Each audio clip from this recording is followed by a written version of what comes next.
नमस्कार. आयुर्वेदा फॉर ऑलमध्ये मी डॉक्टर शीतल लोमटे आपले स्वागत करते आहे.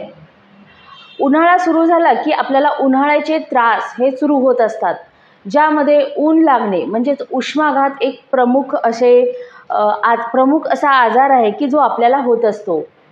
उष्माघात काय असतो तर हे बघूया सर्वप्रथम आणि त्यानंतर मुख्य व्हिडिओला सुरुवात करूया.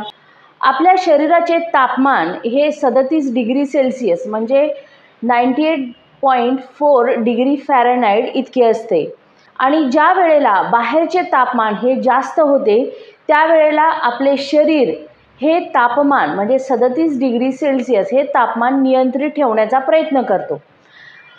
तर हे तापमान कशा प्रकारे नियंत्रित केले जाऊ शकते तर आपल्या शरीरात घाम आणून आपल्या शरीराला घाम जेवढा जास्त येतो तेवढं आपल्या शरीराचे तापमान हे नियंत्रित असे राहते. आपल्या शरीरातील जे कार्य आहेत म्हणजे सर्क्युलेशन आहे किंवा पचन आहे किंवा इतर जे अवयवांचे कार्य आहे हे 37 डिग्री सेल्सिअसवर चांगल्या प्रकारे होत असते. परंतु यापेक्षा जर शरीराचे तापमान वाढले तर हे कार्य सुरळीत होत नाही, या कार्यामध्ये अडथळा निर्माण होत असतो. त्यामुळे शरीर आपल्या शरीराला घाम आणून आपोआपच हे तापमान नियंत्रित असे करत असते. उन्हाळ्यामध्ये जेव्हा बाहेरचे वातावरण जास्त उष्ण व्हायला लागते म्हणजे 40-45 डिग्री बाहेरचं वातावरण जेव्हा होत असतं त्यावेळेला शरीर आपलं तापमान 37 डिग्री सेल्सिअस नियंत्रित ठेवण्याचा प्रयत्न करत असतो. मग अशा वेळी जास्त घाम आपल्याला येत असतो आणि हे घाम जेव्हा येत असतो त्यावेळेला शरीरातील पाण्याची पातळी देखील कमी होत असते. म्हणून आपल्याला वारंवार पाणी पिणे हे गरजेचे असते. आणि ज्या वेळेला जर आपण उन्हाळा असताना देखील आणि आपल्याला जास्त प्रमाणात घाम जात असून देखील आपण जेव्हा पाणी पित नाही त्यावेळेला आपले शरीर 37 डिग्री सेल्सिअसपेक्षा जास्त तापमानात जातं आणि अशा वेळी आपल्याला उष्माघाताची लक्षणेही निर्माण होत असतात. तर आज आपण बघूया की उष्माघात म्हणजे काय हे तर बघितलेच, पण उष्माघात होण्याची काय कारणे आहेत आणि असे जेव्हा उष्माघात आपल्याला होतो त्यावेळेला आपण काय करायला पाहिजे किंवा कोणत्या गोष्टी टाळायला हव्या की जेणेकरून आपल्याला उष्माघात हा होणार नाही, याविषयी आज सविस्तर वर्णन बघूया. त्यापूर्वी आयुर्वेदा फॉर ऑल या चॅनलला सबस्क्राईब केले नसेल तर सबस्क्राईब करा आणि बेल आयकॉन दाबा, जेणेकरून आपल्याला अशाच प्रकारचे नवीन व्हिडिओ बघायला मिळतील. आपल्याला ऑनलाईन कन्सल्ट करायचे असेल तरी देखील तुम्ही माझ्याशी ऑनलाईन कन्सल्ट करू शकता. डिस्क्रिप्शनमधील माहितीवरून माझ्याशी कॉन्टॅक्ट करा, त्याप्रमाणे आपल्याला कन्सल्टेशनसाठी वेळ दिली जाईल. व्हिडिओ सुरू करण्यापूर्वी सर्वप्रथम मला कमेंटमध्ये लिहून नक्की पाठवा की आपल्याला उन्हाळ्यामध्ये कोणत्या प्रकारचा विशेष असा त्रास होतो, त्यावर मी नक्कीच उपाय करण्याचा प्रयत्न करेल. उन्हाळ्यामध्ये होणारे त्रास खूप जास्त आहे, जसे ऊन लागणे आहे, घोळाना फुटणे म्हणजे नाकातून रक्त येणे आहे, नाक कोरडे पडणे आहे, लघवीला जळजळ होणे आहे किंवा हातापायांची जळजळ होणे, यापैकी कोणते लक्षण आपल्याला उत्पन्न होते हे कमेंटमध्ये लिहून नक्की पाठवा आणि व्हिडिओला जास्तीत जास्त लाईक करा आणि शेअर करा, जेणेकरून ही माहिती अधिक व्यक्तींपर्यंत पोहोचेल. सर्वप्रथम बघूया की उष्माघात होण्याची काय कारणे आहेत. उष्माघात केव्हा होत असतो, ज्या वेळेला आपण भर उन्हामध्ये जास्त काम करतो, म्हणजे साधारणतः 11 नंतर उन्हामध्ये जे काम करतात मजूर वर्ग आहे किंवा इतर खेळाडू आहेत किंवा आपण देखील जर उन्हामध्ये काम करत असू तर आपल्याला देखील उष्माघात होण्याची शक्यता असते. याबरोबरच कारखान्यामध्ये किंवा भट्टीजवळ जे काम करतात जेथील आजूबाजूचे वातावरण जास्त गरम असे असते, अशा व्यक्तींना देखील उष्माघात हा होऊ शकतो. फार घट्ट आणि जाड असे कपडे उष्ण वातावरणात घातलेले असताना देखील उष्माघात हा होऊ शकतो. तसेच उष्ण वातावरणात काम करताना पाणी कमी पिल्याने देखील उष्माघात हा होऊ शकतो.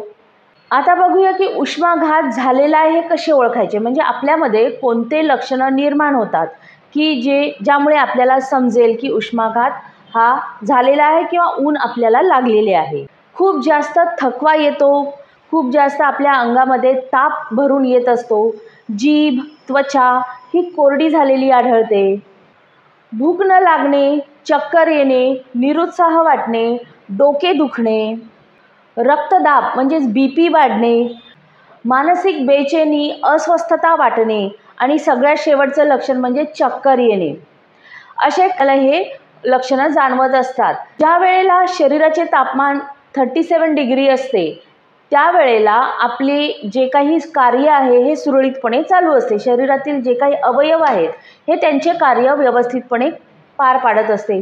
परंतु ज्या वेळेला आपल्या शरीराचे तापमान हे 37 डिग्रीपेक्षाही जास्त होते आणि असे असताना देखील व्यक्ती पाणी पित नाही आणि मग शरीरामधून घामावाटे अतिरिक्त पाणी हे निघून जाते आणि तरी देखील व्यक्ती जेव्हा पाणी पित नाही तेव्हा त्याला घाम देखील येत नाही.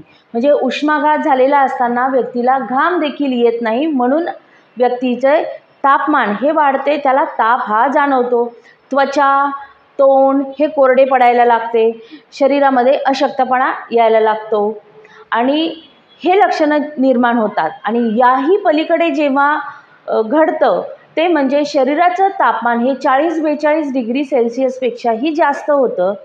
त्यावेळेला शरीरातील जे रक्त आहे हे गोठण्यास सुरुवात होते आणि जेव्हा रक्त गोठायला सुरुवात होते त्यावेळेला शरीराचे जे महत्त्वाचे अंग आहे म्हणजे मेंदू आहे, हृदय आहे, किडनी आहे, अशांना ते रक्तपुरवठा होण्याचे बंद होते आणि त्यामुळे ह्या महत्त्वाच्या अवयवांचे कार्य बंद पडायला लागते. रक्त गोठणे हे एक लक्षण निर्माण होते आणि दुसरं म्हणजे शरीरातील जे स्नायू कडक असे व्हायला लागतात आणि स्नायू कडक झाल्यामुळे त्यामध्ये श्वसनाचे स्नायू देखील हे कडक व्हायला लागतात आणि व्यक्तीला श्वास घ्यायला देखील त्रास होत असतो. तर अशा प्रकारची ही लक्षणे आपल्याला ऊन लागल्यावर निर्माण होतात.